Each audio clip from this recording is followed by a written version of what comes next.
Welcome to class, students. Today, we'll be looking at a very important topic titled Preventing and Controlling Occupational Diseases, Injuries, and Disorders.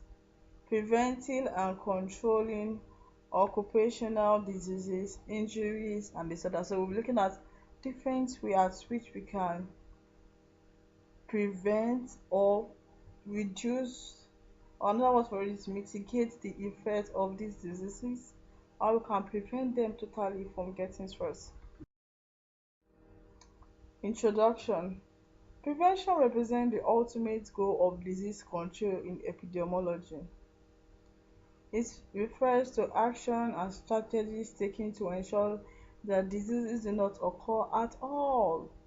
In occupational settings, prevention encompasses all efforts to ensure workers never experience occupational diseases, injuries, or disorders.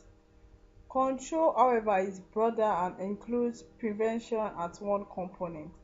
Disease or injury control this prevention aims to reduce disease, or this control aims to reduce disease or injury incidents, shorten duration when they occur, minimize transmission risk of communicable condition, lessen physical and psychological effects, reduce financial impact on industries. We want to look at disease and injuries are fundamentally preventable through different approaches. Building awareness among workers and employers, assessing hazard nature and extent, implementing and maintaining effective controls, evaluating intervention effectively. Prevention and control method of occupational hazard.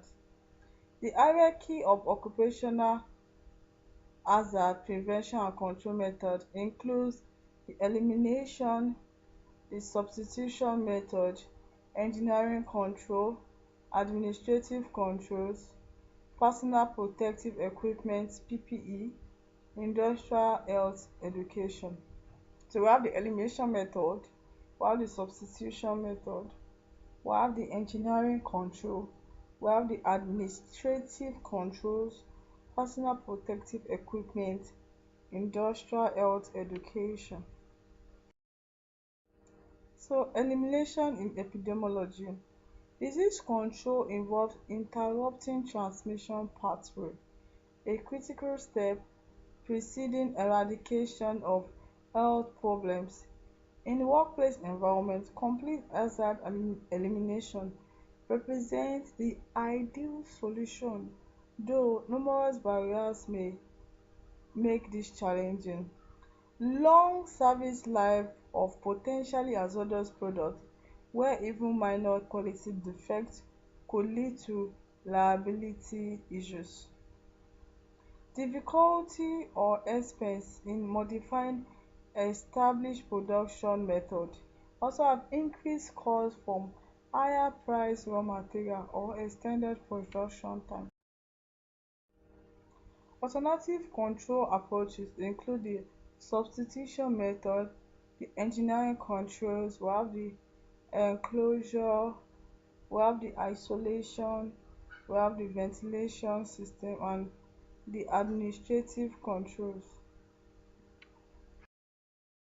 The alternative control approaches, we have the substitution, replacing dangerous products or processes with safer alternatives, such as using tyrantrin based pesticide, natural derivative with lower human toxicity instead of more hazardous chemicals.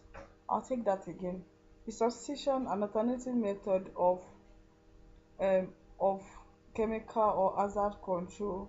We have the substitution method, replacing dangerous products or process with a safer alternative, such as using tyrantrin based pesticide. That is, tyrantrin is a natural derivative with lower human toxicity, like its effect on human is low compared to other chemicals.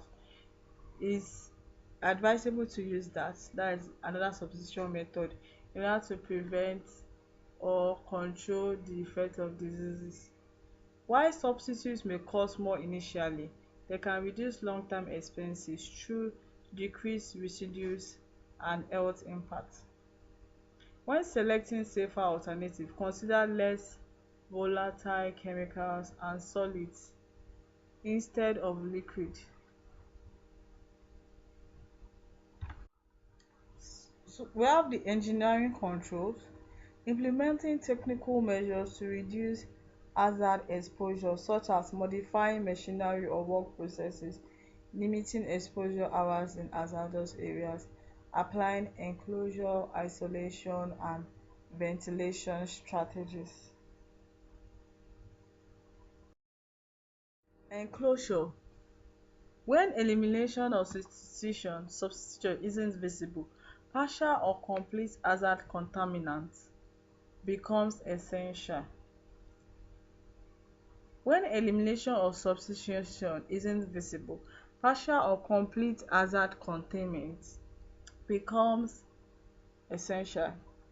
Highly toxic airborne materials should be fully enclosed using mechanical handling devices or closed cloth system operated externally. So if when substitution or elimination isn't visible, we can go for enclosure approaches, which involve to cover mechanical handling device or fully enclosed using mechanical handling device. This one means to cover the substance with mechanical handling device or closed glove system, which can actually reduce the effect of the diseases.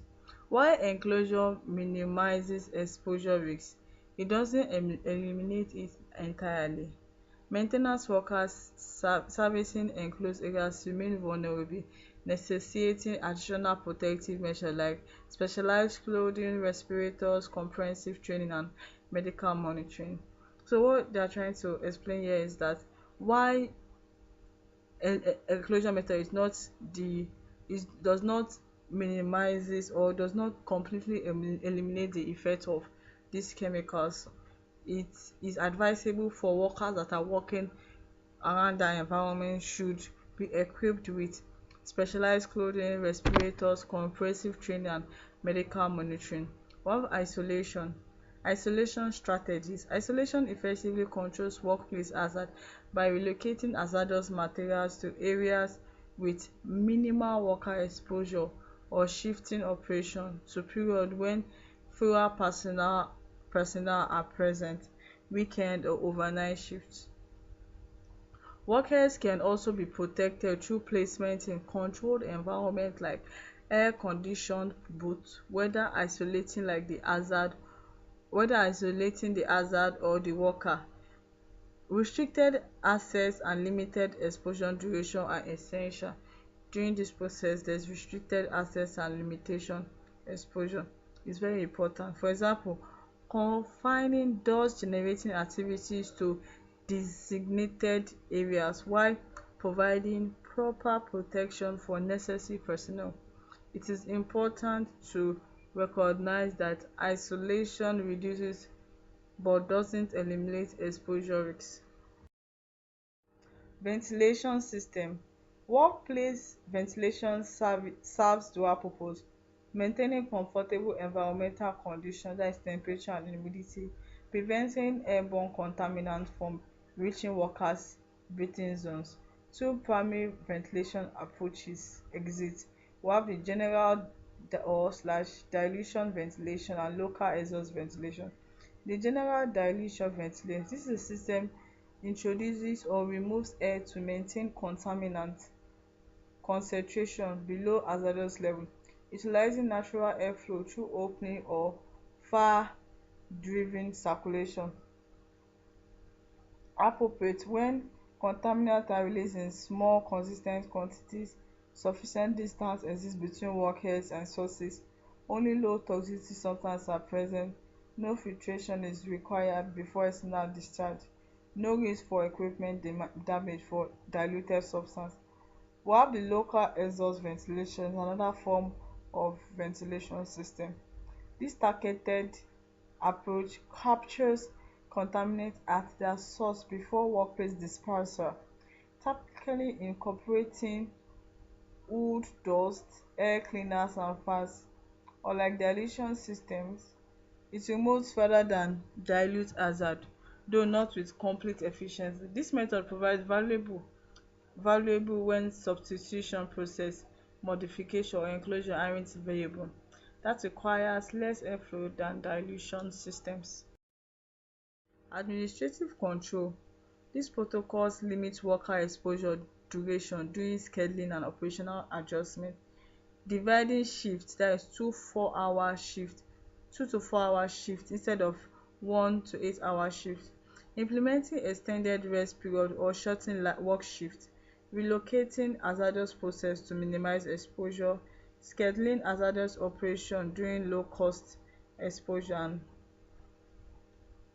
during low occupancy period, and ensuring timely worker promotion, providing adequate health and sanitation facility while effective in combination with engineering controls and PPE. Administrative control only reduce exposure duration rather than eliminating hazard. The use of PPE, known as personal protective equipment, for eye protection, for face shield and glove, for protective clothing, for respiratory protection and for hearing protection. Thank you for listening.